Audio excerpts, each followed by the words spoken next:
Hello everyone, I'm Santiago, and today I'm gonna be testing the Forest 1.0 on the GeForce GTX 1050 2GB for performance monitoring. I'll be using CAM.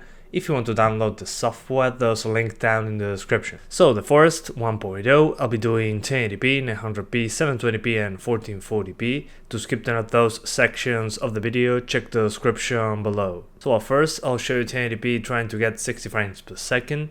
And for that I had to tweak the game a little bit. The most noticeable thing is that SSAO is turned off and the level of detail is also lowered, so stuff into the distance won't be as detailed and you might see some grass spawning in relatively short distances, and the game should look a little flatter since there is no ambient occlusion implemented, but those were all sacrifices to get 60 frames per second or very close to that. Then I just crank up the settings to the max to be over 30 frames per second as much as possible. Then I do the same on 900p, I show you a 60 FPS configuration, then I just crank up the settings to the max. At 720p though, the maximum settings was enough to get 60 frames per second pretty much all the time. There might be a couple drops here and there when there's a lot of foliage on screen. And finally at 1440p, it was impossible to get 60 frames per second, so I just tried a configuration to be over 30 frames per second while getting as much quality as possible. But on that resolution, 1440p, I had to use half resolution textures instead of full resolution, because if not I will go over the 2 gigs of VRAM limit and the game will stutter every now and then, but we stay over 30 frames per second without a problem. This game was made using Unity and it's been on early access for a while. I remember when I played the first version.